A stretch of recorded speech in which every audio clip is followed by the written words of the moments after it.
The Firki website offers a diverse set of content for teachers to support them in their professional development as well as in their classrooms, and is free of charge and easy to use. In order to access the portal, type firki.co and you will be directed to the Firki website. To register on Firki, fill in a brief registration form. You can also sign in through your Google account. You will have to use your email ID in order to create an account on our website. This account is again free to create and use. Once you create your account and log in with your credentials, you will be directed to the dashboard. The dashboard would have notifications related to your profile, course progress, time spent, and your Firki discussion groups. To access different pedagogical courses, you can click on the courses link on the top left of the screen. The courses page allows you to choose courses based on difficulty level and category. The courses are also available in different regional languages. Feel free to browse the different courses we have in our catalog using the search bar above. Each Firki course is designed using the FITS model that stands for Feel, Imagine, Do, and Share. The Feel section of the course helps you identify your current practices. The Imagine section defines the practices that one should follow to improve teaching and learning outcomes. A detailed description of strategies are highlighted under the Do section that one can implement in the classroom and with their students. At last, the Share section talks about ways in which one can share their learnings with each other. Each course has also a set of reflection questions as part of the assessment section. Along with the course material, each Firki course also contains a learning circle plan and journal pages. A learning circle plan helps the coaches and mentors conducting the offline learning circles to discuss and share learnings from the course. A journal page summarizes the course with important points. We are adding new courses every month, so keep watching this space. Next up, we have the webinars page that is also accessible from the top left of the screen. On this page, you will find information about the upcoming webinars. If you scroll down, you will find a bunch of resources from our older webinars. These resources will include video recordings of the webinar itself, notes from the webinar, the presentation used by our speaker, and other resources on the topic covered. Do feel free to browse this section at your leisure. The final page to look out for is the resources page, also to be found at the top left corner of your screen. This page houses and will house resources from several of our partner organizations, such as the British Council, Khan Academy, Storyweaver, Pratham Books, and more. We are in the process of adding to the list, and you can easily filter resources by partners, grades or standard, and the subject of instruction. We hope you find value in using these resources in your practice as teachers and educators. Finally, you can find the Firki app on the Play Store and can access these courses, resources, and webinars through your phone. So download our app and stay connected to teaching and learning on the go.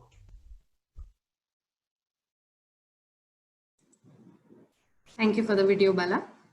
I hope the video helped you in knowing different features on our Firki website. If you have any questions around any of these features highlighted, please write to us at contact@firki@teachforindia.org. The link is pasted in our chat box. With that, let's move on to the webinar at hand today. Thank you for taking the time to join us in this discussion. In designing this and other webinars throughout the year, the Firki team is hoping to disseminate meaningful knowledge and skills that take us closer to our goal of seeing quality education in Indian classrooms.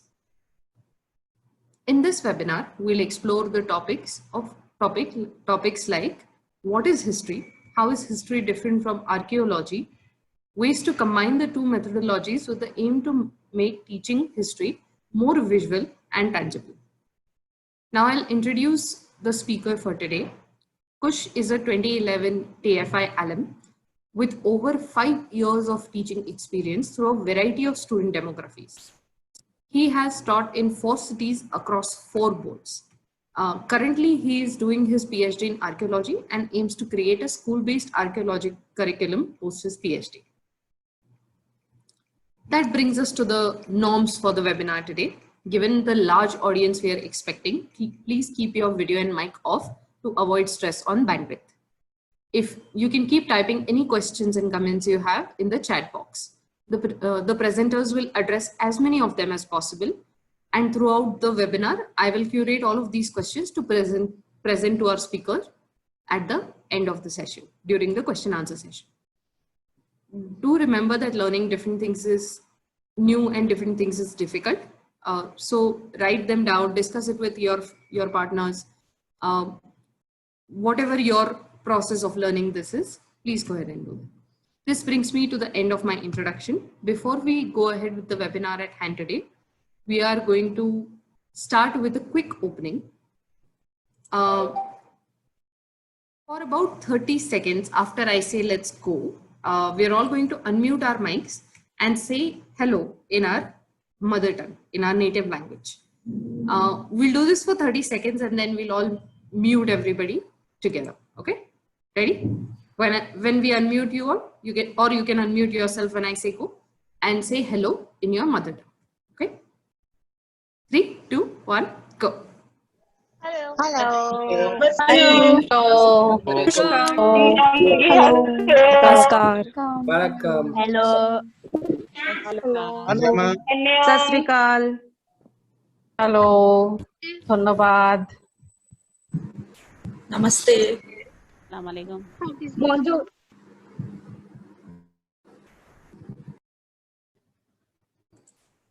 Thank you so much. It's so amazing to see the entire diversity of this group today. I thank you so much for attending this webinar. Hope you have an interesting evening. Over to the speaker.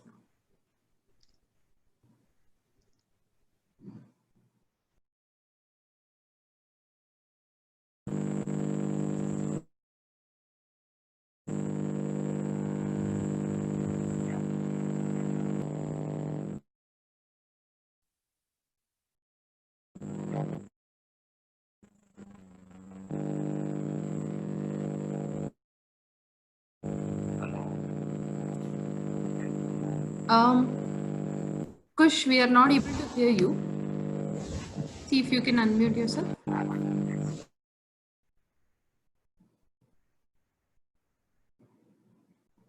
We still can't hear you. You're on mute.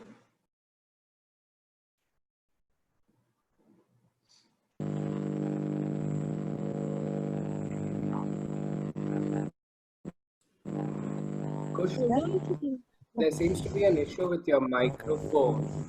The moment you unmute, there's a background noise and your voice is very feeble.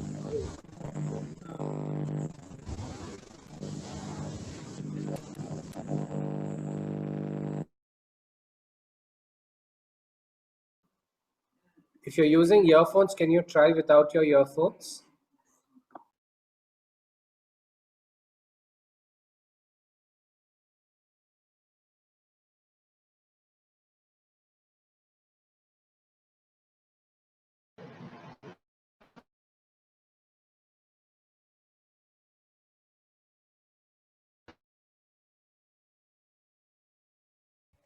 Can you hear now? Hello. Yeah, we can hear you now. Awesome. Thank you, Radhika. Yeah. Okay. Hello, everyone. My name is Kush. Thank you, Mansi, for introducing me very nicely.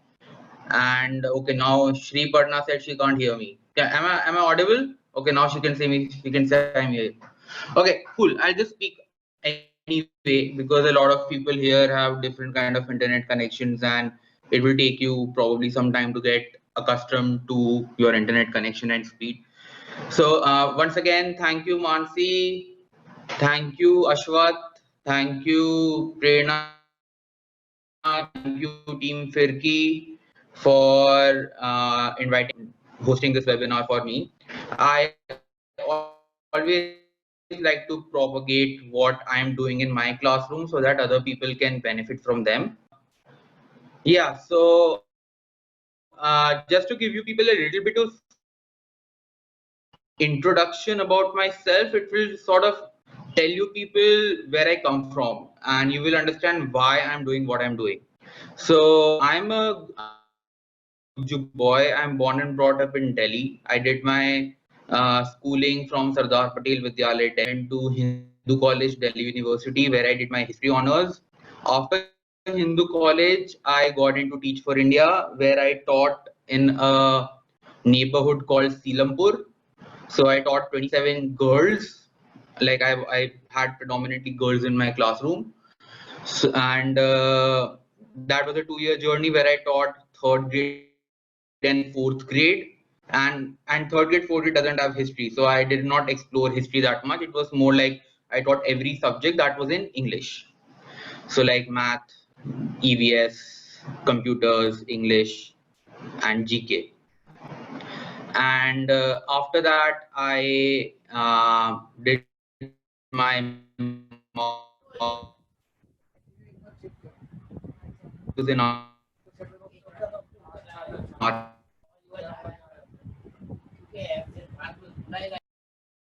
archaeology.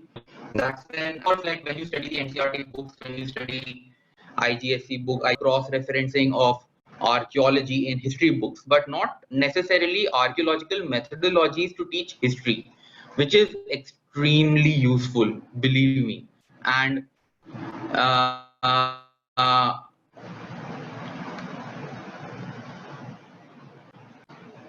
okay, I can keep my video off, so thanks, I can do that.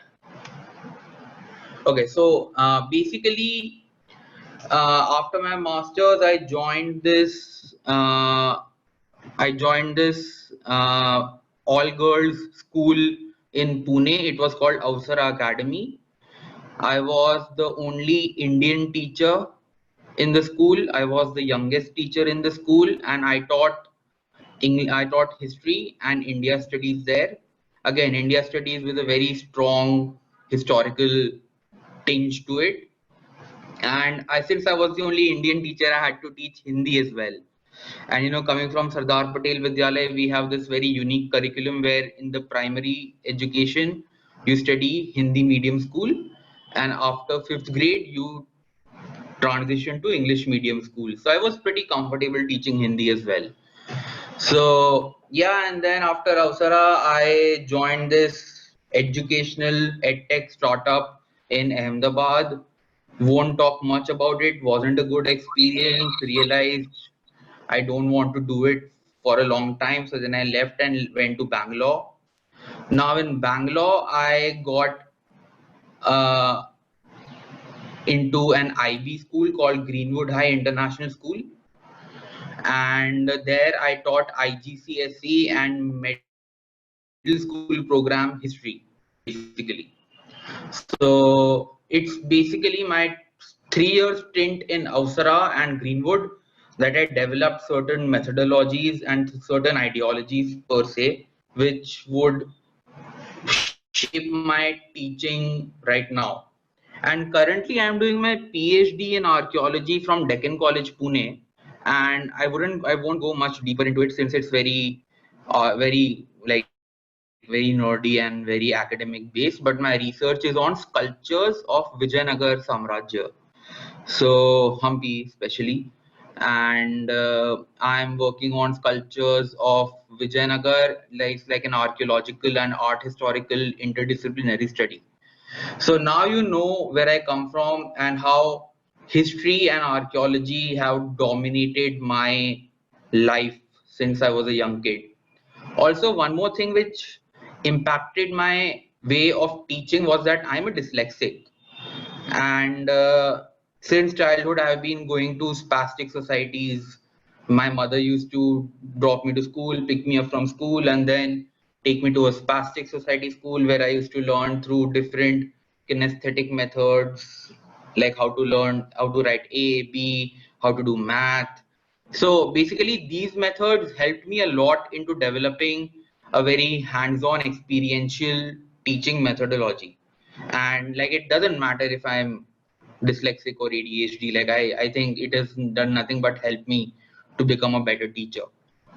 So with all that, and by the way, Prerna, would you please share the links that I sent you for people who are more interested in understanding how dyslexia helped me become a better teacher? I actually wrote 2 articles long time back, like 5 years ago, for a friend's blog. So you can read them, which I hope Prerna will put in the chat box soon. So yeah, thank you. Thanks Ashwath. So probably this would help you. All right. So now coming to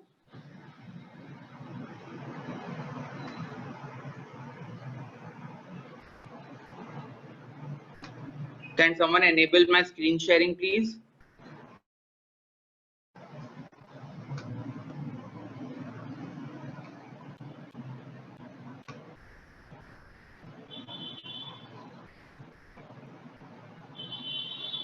Kush, you have it enabled already.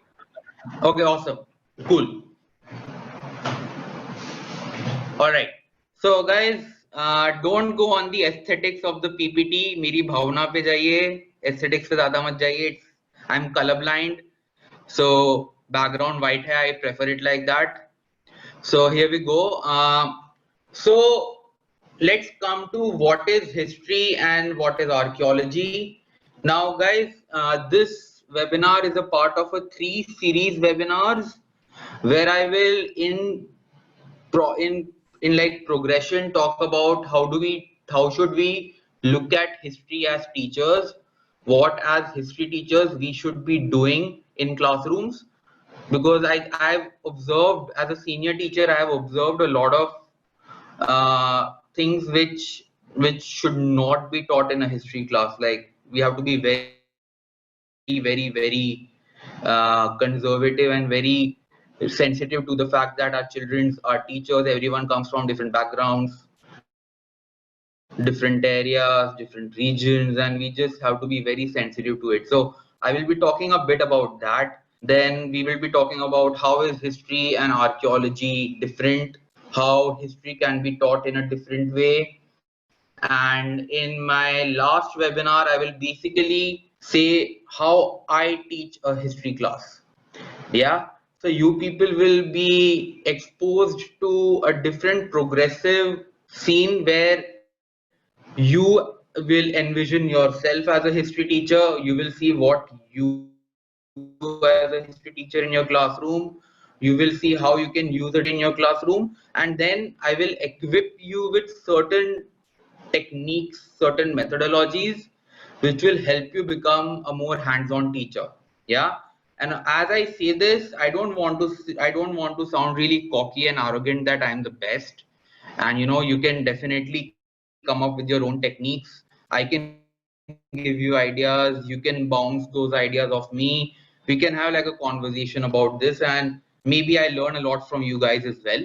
So I mean, it's just a conversation that I'm starting, and I know it will take a long time. It will take some research from your side. It will take some practice and execution from your side, and we'll just get better at it. Yeah.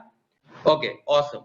So what is history, right? I mean, people ask, so yesterday I was mailed what kind of questions come, some questions that you people have asked, and one of you have asked that what is history, like generally. Now, is history a science or an art?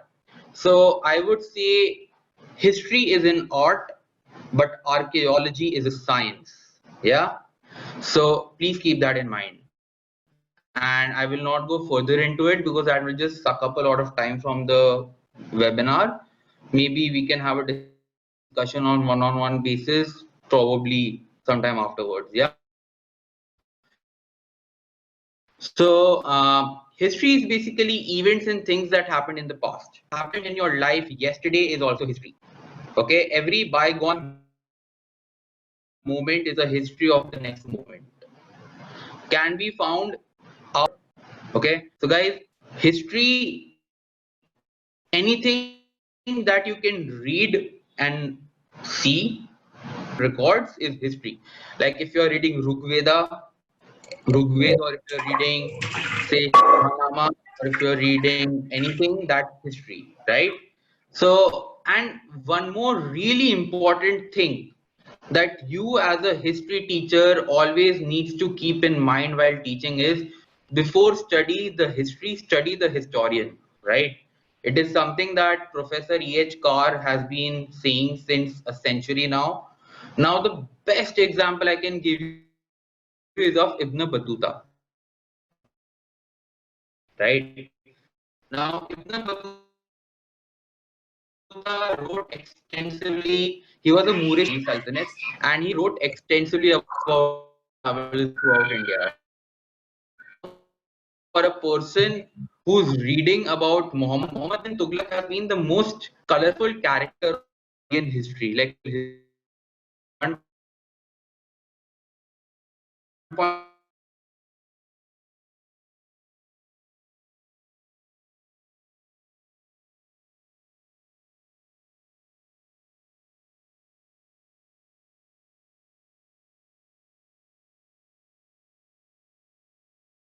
showered blessings.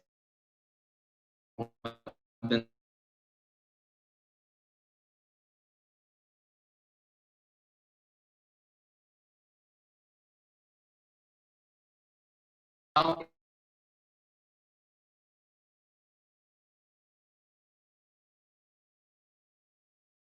Ibn Battuta wrote extensively. He was a Moorish traveler who visited during the Delhi Sultanate and been Tughlaq's history. Now, more things at other point of time, I don't know to what extent that's true. And 10 years of his reign, Muhammad bin Tughlaq made his, he had beautiful houses.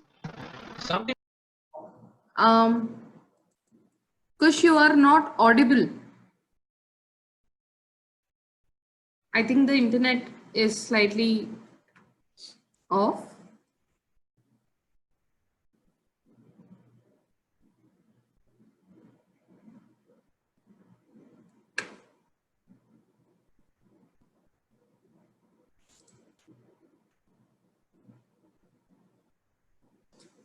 I apologize. Error. Give us a minute to sort this out.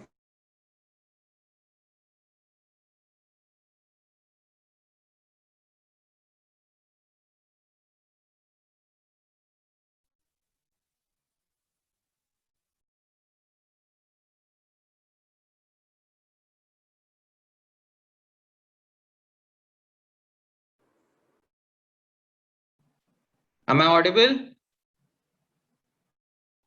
Yes. Yes. Yes, sir. Okay, so can you tell me from where did you not hear me?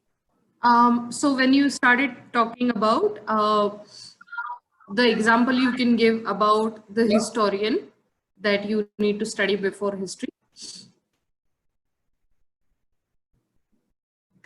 Okay, awesome. So guys, I'll repeat again. Talking about Yeah?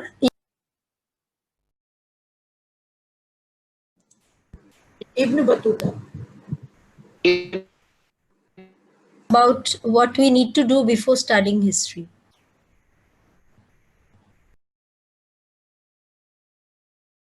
Battuta, right? I can hear everything. I can see everything right. Ibn Battuta. Just give me a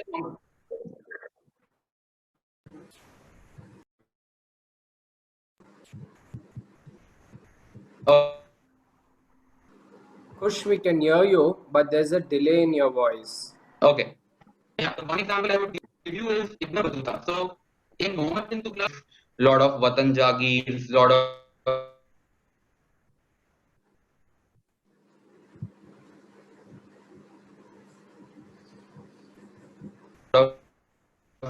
good posts in the government. Imprisoned Ibn Kush, Battuta we still because Ibn can't hear Battuta you. said something wrong in public about Muhammad bin Tughlaq. यार क्या करूं मैं?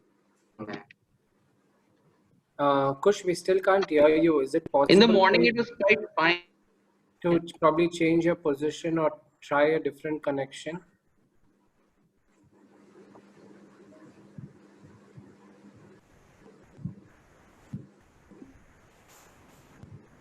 Can you guys hear me now?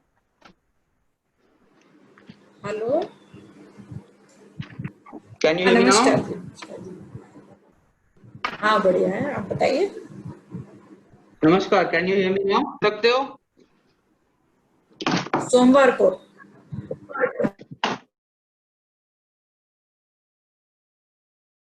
Yeah, Kush, we can hear you.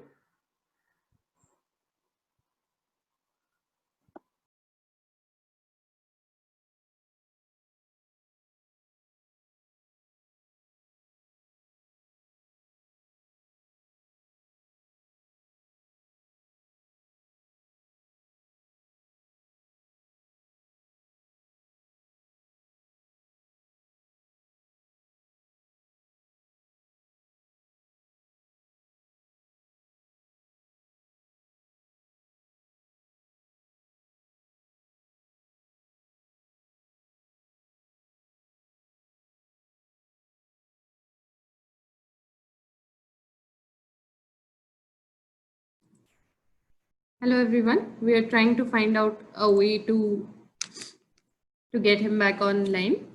Give us a couple of minutes. Apologies for this.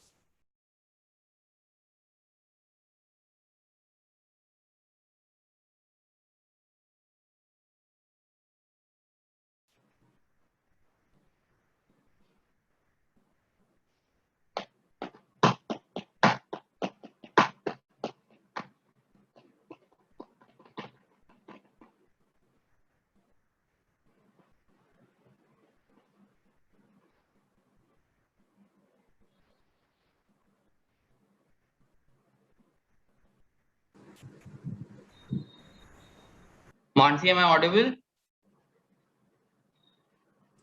Yes, you're audible. Okay, so what's wrong this time? You're audible now. I can speak, right? Yes. Awesome. Okay. So like I said, just study the historian before you study history, and it will give you a lot of perspective into what you should do while you're teaching in class. For example, if you write something for your children, make sure that it is not biased.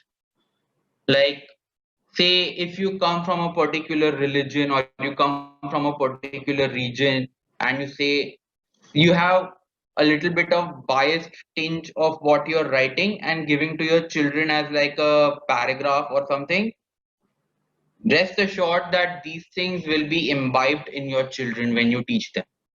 We don't want these things to happen.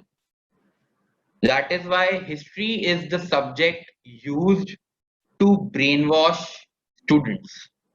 And we have to be very careful and very cognitive of the fact that we are the medium through which these children are learning these things. Yeah. So just make sure. Now, archaeology. Archaeology is something that is tangible. Tangible, what you can feel. Visible, what you can see. Now, anything to come into the archaeological perspective, it needs to be a minimum of 100 years old. Anything that is more than 100 years old is an archaeological artifact, be it a building, be it a stone, be it a coin, anything. Yeah. Now, guys, the reason why I chose archaeology and not history was because I wanted to see history. I wanted to touch history. Like, I wanted to know what reality is. And history is usually only about influential people, if you see it properly, right? I mean, there is a subaltern theory like Ramachandra Guha who talk about the common masses, but it doesn't work like that. History is always written of about important influential people. And if you want to know about the local people of the past, you have to do archaeology. Yeah, when you excavate a house, you're excavating a house of a normal resident. You're not excavating the king's house per se. I mean, yes, we have excavated palaces as well, but usme palaces mein you also excavate about the chowkidar of the palace and you also excavate about the king of the palace. So it's more egalitarian in a sense, right? Now, guys, another thing like this Taj Mahal. Okay, I'm gonna turn on the video right now. I want to show you guys something. Yeah. So guys, like this Taj Mahal, right? It is tangible. You can see it. When you're teaching art and architecture to your classes about, say, you're teaching Persianate Turkish architecture, Mughal architecture to your children. Like you talk about the chhatris, you talk about the mihrab, you talk about the base, the hush-based plan. It's better if you have something in your hand that is tangible and you're teaching them than literally just telling them Taj Mahal was built by Shah Jahan, right? Why talk about only Shah Jahan? Why not talk about the millions of craftsmen who built it? Why not talk about the ideologies behind building it? Why not talk about the aesthetics behind building it? Yeah. And one more important thing I want to show you, like guys, this is a stone tool, right? I got it from my fieldwork in the Narmada Valley in Madhya Pradesh. This is an actual Acheulean hand axe. Now, when we teach our children about prehistory, guys, prehistory is not a part of history. There is no written record that the ugly caveman has read about the caveman has written about themselves. We only have artifacts. We have drawings, we have rock shelters, we have stone tools. Then you are studying archaeology. So when you're studying archaeology, so if you see the process of making a stone tool is known as flint knapping. If you Google flint knapping, you will see tons of videos of how the prehistoric man literally made these stone tools. These are not natural, these are man-made. You see these edges, these are all man-made edges. How did they make them? Yeah. So that's how you understand history, and that's the difference between archaeology. Yeah. And when we now, I'm again going to share the screen. Now, when we talk about, you know, archaeology, what do we mean by teaching archaeology? Like we excavate burial remains. So guys, this is a photo from my excavation in Rakhigarhi. Rakhigarhi is the largest Harappan site in Haryana. I excavated this site along with a Korean mission and my college, Deccan College, and the supervisor was Dr. Vasant Shinde. You can see the two Korean scientists who are actually taking the DNA samples from the skeleton. These are the trenches of Rakhigarhi. You can see how these 90-degree angle houses have been found. Like you can see these are exactly the mud brick walls that we excavated. So you can see in archaeology how we are seeing everything, how we are making it tangible. That's exactly what we need to do in our classes. If you can't take them to an excavation, you can at least show them these photos to make them understand. Like in my third webinar, I am going to give you how within your classrooms you can use archaeology as a methodology to teach in your classroom, right? Then this is Brahmi, right? So if you see this script is the Ashokan pillar, it's in Brahmi. So guys, in Ausara, I actually taught my girls Brahmi to what an extent that they started sending secret messages to each other in Brahmi, right? I mean, that was hilarious. Like all the teachers were British and American and they didn't read Hindi, and now I taught them Brahmi. That's like the biggest nightmare. So like, yeah, I mean, it's really cool when you teach them the script that was written probably 2000 years ago, and it worked wonders. Like you teach them the script, then you put an Ashokan edict in front of them and they actually read the edict, and then you put the Prakrit translation under it so that they understand what, and then you can actually decode an inscription with them. Like in Ashoka's rock edict, he talked about uh, planting trees, not killing of animals and birds, Devanam Piya Dasirayo, and all that material is really helpful. Like if you do these kind of things in your classroom to teach them ancient history, it works wonders. Now again, like monuments also play a major role in teaching history, right? Like if you see, this is the Sanchi Stoop, and the architecture is something that you can talk about to your children. You can talk about your children. You can talk about Buddhism. Like for example, the biggest question I asked my children was that what can you say about the Mauryan dynasty by looking at the Sanchi Stoop, right? We are not expecting them to give the right answer. There are no right or wrong answer in history, as long as they put Mauryan dynasty, as long as they don't put Mauryan dynasty after the Mughal Empire, right? I mean, as long as they are putting Mauryan dynasty in 3rd, 4th century BC, we are fine with that. So, I mean, what they can say, what they can tell, For example, during the Kushan period, the Gandhara school of art developed. What is the difference between the Mathura school of art, the Gandhara school of art? Then, they talk about the Greek and the Roman influence on the Gandhara school of art.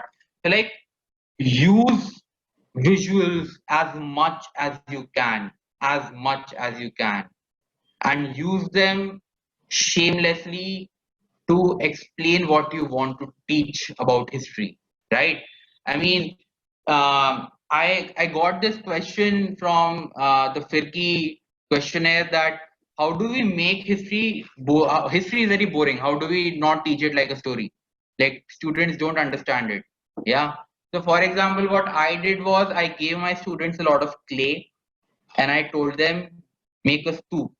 Like, I told them, make a sculpture of Buddha, make a Taj Mahal. I mean, just like give each group a separate activity with the clay, and with clay you can literally make anything, right? That's archaeology. They are literally making stuff out of clay. So clay plays a very important role in my classroom teaching. I think you people can adapt to that methodology as well. Coins, right? Now, if you're talking about economic history of the country, if you're talking about whatever, like, for example, I told my children, I gave this exercise to my girls in Avsara, that why don't you make your own coin? Like, say you're an Indian and you want to display your coin to the public. What would an Indian coin look like? So, like, they put the national bird, they put the national emblem, they put a Sanskrit shlok, like, just, I mean, the world is the playground, right? I mean, if they have to make something on their own, you can do anything with it. What is important to them, it matters. Like, you as a teacher tell them, okay, you make an Ashok Chakra on this. That's of no use. You need to let your children express themselves. You need to, and every student needs to have a separate answer. That's what history is all about. Yeah. So history is never about one particular answer. Yeah.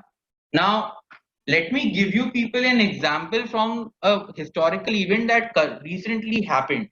So in the January and February of 2020, we were all witnessing the Citizenship Amendment Act and Citizenship Amendment Bill protests happening all over Delhi, like, Jamia, Aligarh Muslim University, Shaheen Bagh, and what not. Like, it was a historic event. Now, imagine if you are teaching the CAA protests, the CAA movement to your children. Do you think you will be biased towards a certain party, towards a certain group when you're teaching about CAA? It's only natural, right? Because you see yourself aligning because of your religion, because of your family background, because of your region, to a certain front in the CAA protest. I'm not saying that is the right front or the wrong front, but you will be associated and affiliated, if not directly, indirectly, towards something. Like, it's very difficult not to have a say about the CAA protest. Like, if you're an Indian and you don't have a say on events like this, I don't know what will you do, right? You have to have a stand. Now, but when you're teaching, do you teach your stand to the children, or do you teach the event to the children and let them have their own stand? So I know, like, for you, it will be very difficult to teach about the stand that your opposition has taken. But I genuinely feel it is very important as a teacher for you to expose your children to all the different facts, all the different ideologies, and let them take a stand themselves. Yeah. I mean, that's exactly what's happening. Like, so I in Teach for India, like in our Teach for India groups, right? There are these random people who talk a lot about these things. I'm not saying they are right or wrong. I mean, personally, I don't have an opinion towards what they do. It's their life. They can do whatever they want to the level that they don't annoy others. But in general, like you could see that people are talking about, we have to do something against this. Let's go to Jamia. Let's go to IIT. Let's go to Shaheen Bagh. I think as a teacher, you can't do that. As a teacher, you can't say, okay, students, let's go to Shaheen Bagh and protest today. The student doesn't know why they are protesting. It's your role to educate them. And then if the student wants to come along, it's different thing. But if say some or the other student belongs to the faction that you don't belong to, and he or she says, my mother says that it's a good thing, it's a bad thing, how will you react to it? So all these things, they matter a lot for a history teacher. Like I said, before history, study the historian. In the classroom, you are the historian. You have to maintain your decorum, you have to maintain your stand, you have to be as neutral as you can. I know it's difficult, but this is something that I miss seeing in a lot of classrooms in India. And that is how, one should be taking these things as and when they come. And I genuinely believe that you can do a lot better if you generally give your students different sources of material. Like imagine if you're teaching them, say, Mughal history. You give them a Mughal coin, a photo of a Mughal coin. You give them a photo of Taj Mahal. You give them a photo of Shah Jahanabad. You give them a photo of Aurangzeb. You give them certain literature written by certain literature written by Ziauddin Barani, certain literature written by Chand Bibi, and you let your students, have that journey. You let them go through the sources and you let them take a call. You don't give them the answer. That's the most important thing that you can do. Never give the answer upright. Let them come up with their own answer. And then you will see how they are grasping the subject, how they are getting involved in it. And it will just do wonders in your classroom, trust me. But you have to plan a lot in prior, right? A lot prior to the classroom, right? Like you need to take printouts of the photos. If you are showing them a video, you need to download that video. Like we are having technical issues right now. Usually I downloaded my videos from YouTube before taking them to the class, irrespective of the fact that my school had internet. I never depended on my school's Wi-Fi. So you download that. Then if you want to do some play activity, like the best is when you're teaching them about religion.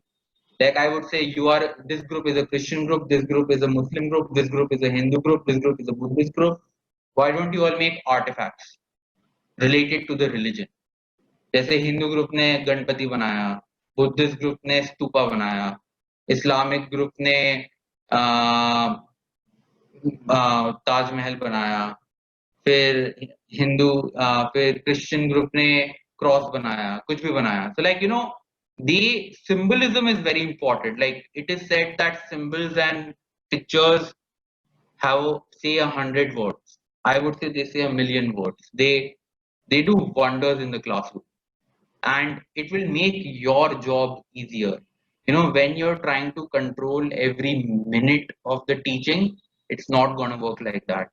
You have to let go. So like these American teachers, like the American School of Bombay and American Embassy School, they have this term. They say, don't be a sage on the stage. Like तुम संत नहीं हो जो सब बच्चों को control कर रहे हो. Be a mediator. Give them a task. Walk around. See who is getting stuck where. Help them around. You don't tell them everything to do. Yeah. The lesser you speak in the classroom, the better your students will learn. Trust me, students don't want to hear you a lot. Let them work on their own. The more work they will do, the more they learn, easier your job will be. Your planning will be like this, like your planning will be very simple. Yeah. Now, lastly, I would like to say, if you're starting a new term, like if I think a lot of you will be starting a new term, start by this small exercise, like before teaching them history of India or history of US or history of Britain or whatever history you're teaching, just ask them for a day to write their biography. Yeah. And then at the same time in the next class, you ask their friend or their partner to write their biography again. Like Kush writes Kush's biography and Ashwath writes Kush's biography and Kush writes Ashwath's biography. Then what you need to do is you need to make them compare the two biographies. Then you need to teach them that how two persons wrote completely different things about the same person. So like this is how you make them you teach them how to write history, how to understand perspectives, what are biases, how do you differ truth from fiction. Like these kind of exercises, they work wonders, right? And depending on the time you have in your classroom, you can do this exercise multiple times, or you can do this exercise just once. And before I end today's webinar, all I would want to say is that always give your children multiple sources to study from. History is never studied from one source. Yeah. Give your children multiple sources to study from and let them come up with an answer. That will be the answer that will teach them research, that will teach them critical thinking. And it will make your job a lot easier.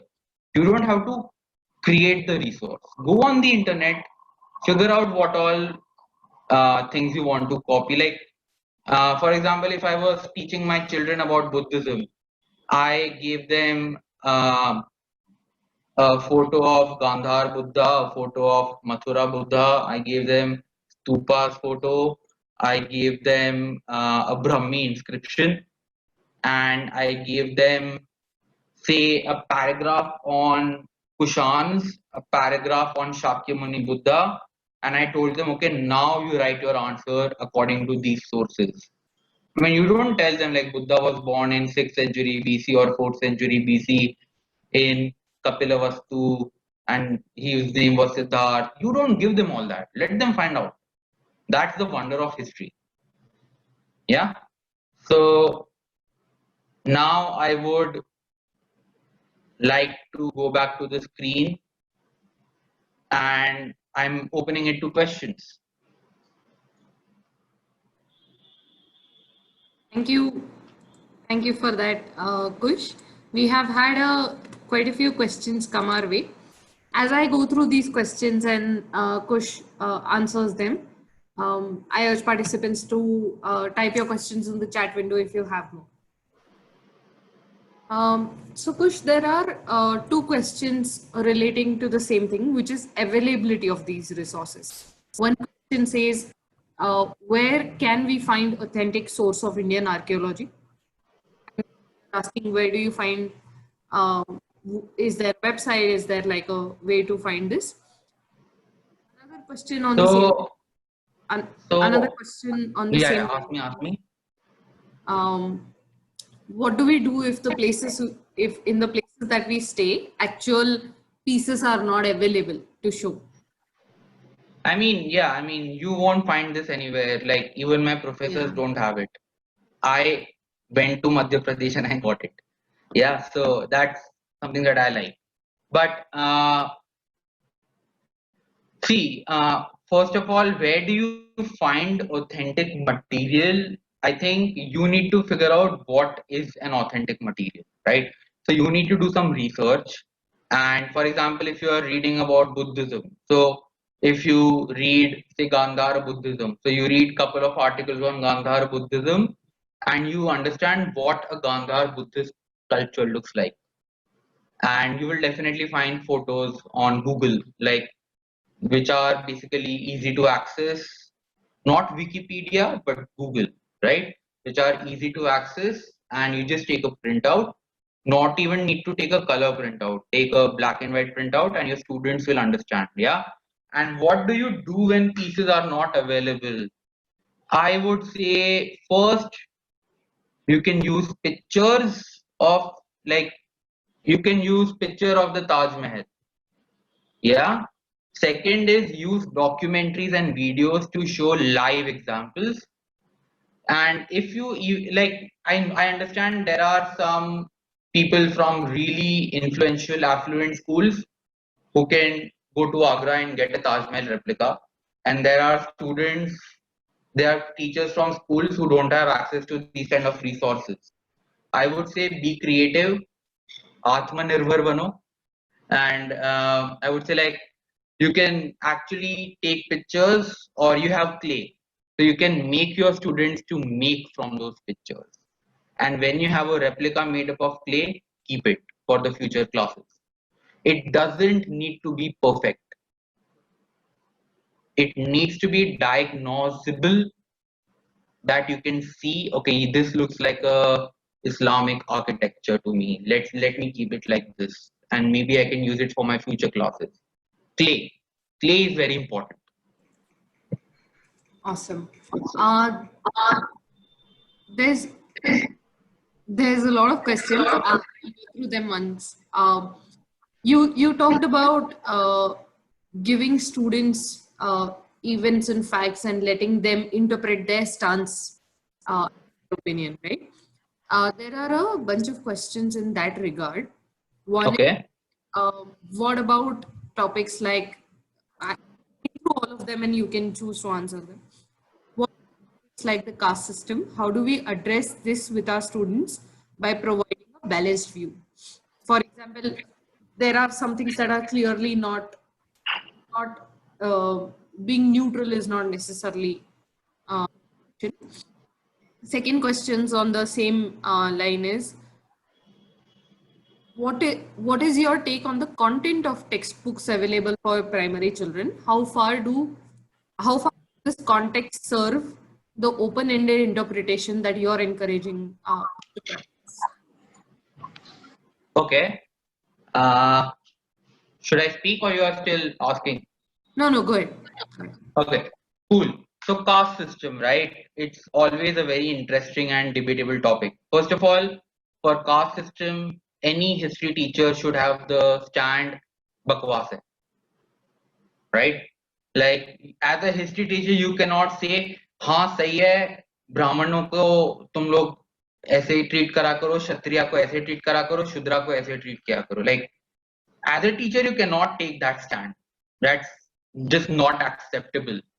I mean, even if you believe, even if by some twisted methodology you believe that I'm a Brahmin and I should not be teaching these Shudra kids, but I'm still getting to teach these Shudra kids, you keep it to yourself. Please don't portray it in the public. It's not going to help you. Yeah. But ideally, teaching subjects like caste system, you should take your stand like, it was there in the past. You teach them the fact, what exactly was the caste system. So in caste system, you are supposed to teach them the 10th mandala of the Rig Veda. That is the Vastu Purusha, Brahman, Kshatriya, Vaishya, Shudra. What does it mean? And then you give them examples from the Rig Veda. You don't give them your own examples. That's the research you need to do. You're giving them authentic examples. And that is easily available on Google. You don't need to read the Rig Veda for that. You don't need to learn Sanskrit for that. Yeah. And then I would say that as a caste system, a very interesting thing I did was these marriage testimonials that you get, right? कि गोरी बहू चाहिए, 6 foot की होनी चाहिए, काली नहीं होनी चाहिए, हम ब्राह्मण है, हमें तो ब्राह्मण ही चाहिए, हमें कायस्थी चाहिए. So, you know, like, you need to address these kind of people, these kind of testimonials, and nail them in the head that, see, this is caste system. You give them live examples. Make it more relatable to them. Yeah. What was the second question? On the Open-ended. similar. Open-ended. Yeah. So I mean, this is a very like this was something that I faced with in Greenwood, that they had a book. This is an IB school, by the way. They had a book. They had to teach by the book. You can't teach anything else from the book. So what I did was I took a class which was open-ended, and then I taught, and you use your textbook as one source. You don't use it as the only source. Yeah. And you use your textbook as a source and let the children come to the conclusion. In most of the schools in history, there are no definite answers.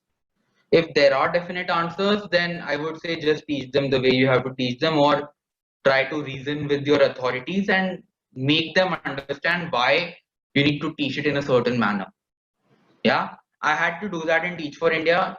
I was too young. No one understood me. No one believed in me. 2 साल waste हो गए, but ठीक है. Now people, I have a certain credibility. People listen to me. So now I think I can make those changes.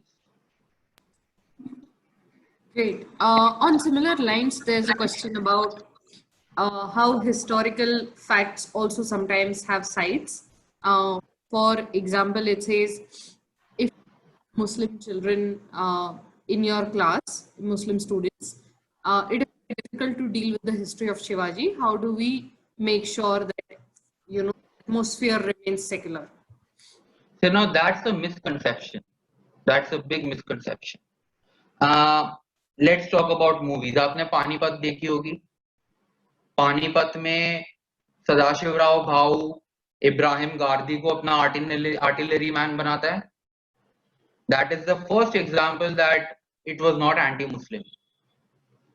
The leader of the artillery is your Afghan Ibrahim Gardi. Yeah.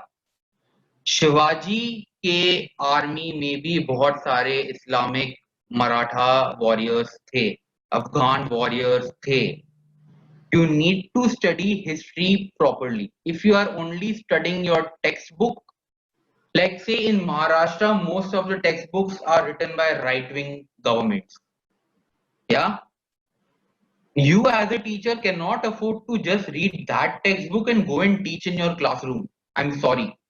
Then you're not a good teacher. If you want to teach history, you have to study from different resources. Yeah. So like I would say study Sardesai, study from different books. Thank you for answering that as well. There are a couple of questions about how do you how can I collaborate with archaeological survey to give concrete experiences by taking my students to such sites. This is one. Another is, can you recommend some activities where we can get students to question/debate how history shapes humanity and leaves us with our biases/things we believe in? Okay. How can you collaborate with ASI and different colleges? That's, I would say, don't do that. Yeah. Figure out ways. You don't have to take them to an excavation. मैं आपको सच बोलूं तो there have been excavations where for 2 weeks हम लोग मिट्टी खोद रहे हैं, हमें कुछ नहीं मिला. बच्चों को वहां ले जाके क्या करोगे? Yeah. So मतलब excavations are not as romantic as they make it sound. They are very boring. So trust me, you don't want to take your children to an excavation.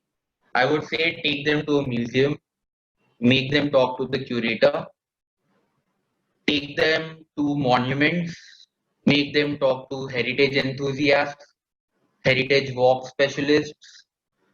I would say you as a teacher take part in a heritage walk and then probably take your children for a heritage walk yourself. Do some research, that would be great. And okay, how can you make them talk about debates, right? So I'll give you an example of what I did in my class, right?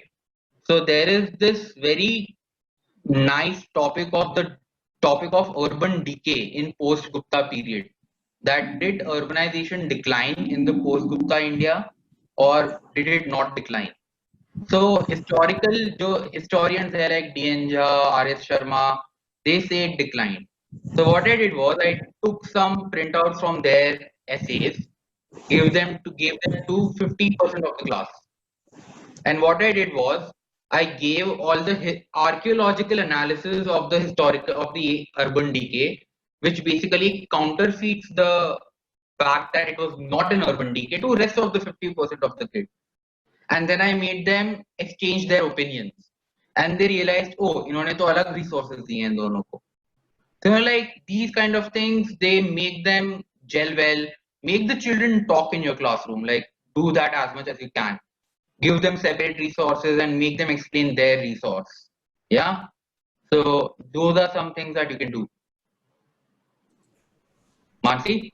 Thank you. Yes. Thank you so much. We would all like to thank KUSH for being generous with his time and expertise today.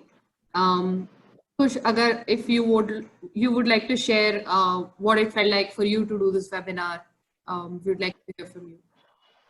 Okay, so I would like to just say that in the future, I do want to create an archaeology curriculum for school levels. And if you are in a very influential position in your school where you would want your school to collaborate with me and do something regarding that, I would be happy to talk to you. Mansi and Prerna will share my email ID with you people. A lot of people are asking, how do you get in touch with the speaker after the webinar? I'll be happy to answer your questions on my email. Yeah. And let's see what the future holds for us. And actually, I'm going to do 2 other webinars for Firki. And in those webinars, it will be more experiential. You will get to know more about my methodology of teaching. So I would urge you to find time, and I don't know when those webinars are exactly, but I think Firki team will communicate that with everyone. But I would say find time and try to attend these 2 webinars as well so that you can maintain a momentum. Thank you, Mansi. Thank you. Thank you, KUSH. Our speaker's email has been shared in the chat window a few times. Please reach out to him on this email. Our next webinar is scheduled to take place on June 11th on Never Waste Good Crisis, What COVID-19 Can Teach Us, with Vandana Goyal, former CEO, the Akanksha Foundation. So do look for Firki emails in your inbox for information on this upcoming webinar. Please take a minute to give us feedback. The feedback form link has been shared in the chat window. Your feedback was conduct better webinars. We look forward to hear from you. Thank you and have a great evening. Thank you so much, KUSH. Thank you, Mansi. Thank you, everyone. Bye. Thank you.